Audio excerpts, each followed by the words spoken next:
সে ইসলামের বিরোধিতা করত, দুশ্মনী করত। এখনো তারা অনেক উপকরণ বের করে ফেলছে ইসলামকে মানে ক্ষতিগ্রস্ত করার জন্য। এমনকি দেখেন কত কত নতুন নতুন প্রযুক্তি আসছে, এই প্রযুক্তিগুলো দিয়ে তারা ইসলামের ক্ষতি করতেছে। ভালো করে খেয়াল করে দেখেন, এমন অনেক প্রযুক্তি তারা বের করেছে, মিডিয়া বের করেছে, প্রযুক্তি বের করেছে, সিস্টেম বের করেছে, তন্ত্রমন্ত্র বের করেছে, মানে উপকরণ লাগে ইসলামকে ক্ষতিগ্রস্ত করার জন্য। আবুল হাবের স্ত্রীও উপকরণ দিয়েই নবী সাল্লাল্লাহু আলাইহি ওয়াসাল্লামকে ক্ষতি করার চেষ্টা করছিল।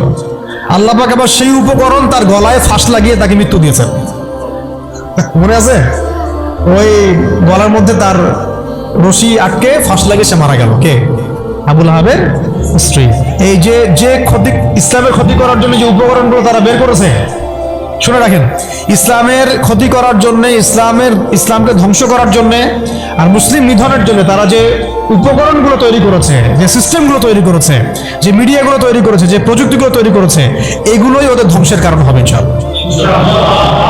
এমনও হইতে পারে সামনের বিশ্বে ওদের হাতে তৈরি করা পারমাণবিক বোম দিয়ে ওরাই মরবে ইনশাআল্লাহ। দেখে নিন, এটাও হইতে পারে ইনশাআল্লাহ। এটা সম্ভাবনা আছে, হবে এটা তো আমি বলতে পারবো না, এটা হতে পারে, সম্ভাবনা আছে, সমূহ সম্ভাবনা আছে।